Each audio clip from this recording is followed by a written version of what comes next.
This sacred site was one of the greatest Mayan centers of the Yucatan Peninsula. Throughout its nearly 1,000-year history, different peoples have left their mark on the city. The Maya and Toltec vision of the world and the universe is revealed in their stone monuments and artistic works. The fusion of Mayan construction techniques with new elements from central Mexico make Chichen Itza one of the most important examples of the Mayan Toltec civilization in Yucatan. Several buildings have survived, such as the Warriors Temple, El Castillo, and the circular observatory known as El Caracol. Outstanding universal value. Brief synthesis. The town of Chichen Itza was established during the Classic period close to two natural cavities, cenotes ochens, which gave the town its name at the edge of the Well of the Itzas. The cenotes facilitated tapping the underground waters of the area. The dates for this settlement vary according to subsequent local accounts. One manuscript gives 415-35 AD, while others mention 455 AD. The town that grew up around the sector known as Chichen Itza already boasted important monuments of great interest: the nunnery, the church, Akabzib, Chichen Chob, the Temple of the Panels, and the Temple of the Deer. They were constructed between the 6th and the 10th centuries in the characteristic Maya style, then popular both in the northern and southern areas of the Paak Hills. The second settlement of Chichen Itza, and the most important for historians, corresponded to the migration of Toltec warriors from the Mexican plateau towards the south during the 10th century.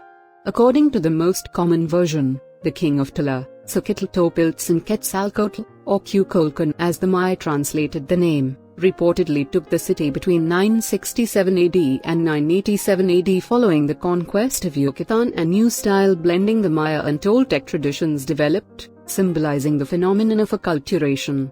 Chichen Itza is a clear illustration of this fusion. Specific examples are, in the group of buildings to the south, the Caracol, a circular stellar observatory whose spiral staircase accounts for its name, and, to the north, El Castillo, also known as the Temple of Cuculcan. Surrounding El Castillo are terraces where the major monumental complexes were built. On the northwest are the Great Ball Court, Tzompantli or the Skull Wall, the temple known as the Jaguar Temple, and the House of Eagles. On the northeast are the Temple of the Warriors, the Group of the Thousand Columns, the Market, and the Great Ball Court. On the southwest is the Tomb of the High Priest. After the 13th century, no major monuments seem to have been constructed at Chichen Itza, and the city rapidly declined after around 1440 AD. The ruins were not excavated until 1841 AD. Criterion I. The monuments of Chichen Itza, particularly in the northern group, which includes the Great Ball Court, the Temple of Cuculcan, and the Temple of the Warriors, are among the undisputed masterpieces of Mesoamerican architecture because of the beauty of their proportions, the refinement of their construction, and the splendor of their sculpted decorations. Criterion 2. The monuments of Chichen Itza exerted an influence throughout the entire Yucatan cultural zone from the 10th to the 15th century. Criterion 3. Chichen Itza is the most important archaeological vestige of the Maya Toltec civilization in Yucatan, 10th-15th centuries. Integrity. From its abandonment during the 15th century, Chichen Itza underwent a process of gradual deterioration until the first excavations at the site began more than a century ago. Nevertheless, the excellent materials and building techniques used by the Maya in the construction of the buildings secured that the architectonic, sculptural, and pictorial essence of Chichen Itza would be conserved through the centuries. Until today, the elements that convey the outstanding universal value of the property have been preserved. However, discoveries at the site that are not considered in the original protective polygon should be officially included. Furthermore, there are a number of threats to the integrity of the site, derived from excessive use or inadequate infrastructure development to provide services, which will require constant control in order to avoid negative impacts. Authenticity. The condition of authenticity met by the site at the moment of its inscription was maintained.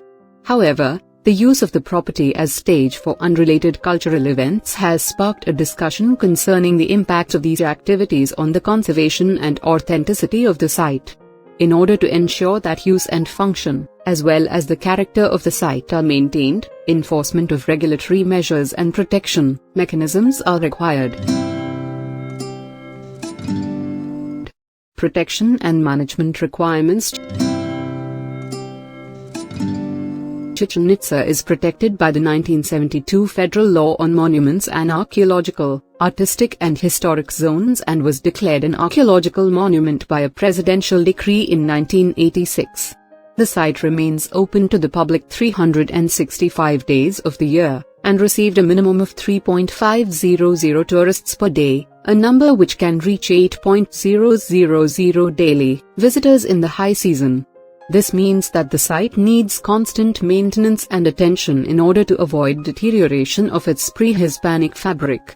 Yucatan is the only state in Mexico where two institutions are involved in the management of archaeological sites: the National Institute of Anthropology and History, INAH, which is in charge of the care and conservation of the archaeological site, and the Board of Units of Cultural and Tourism Services of the state of Yucatan.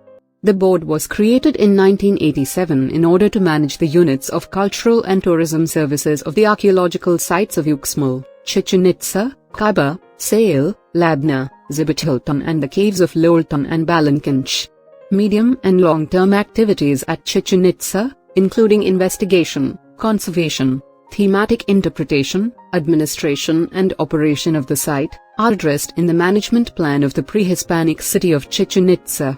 The purpose of the plan is to articulate and coordinate the activities at the site, especially those geared towards the mise en valeur of the property and the generation of participation of the different sectors involved in the management, including the general public. No emergency plan exists for the site and there is no long-term monitoring of the state of conservation, due to lack of personnel. This puts the site at risk from natural and anthropogenic disasters, as well as from longer-term degradation. Threats like fire and limestone erosion have been highlighted. Sustainable implementation of the defined planning tools and the allocation of resources to conservation and management are necessary means to ensure the conservation of the outstanding universal value of the property in the long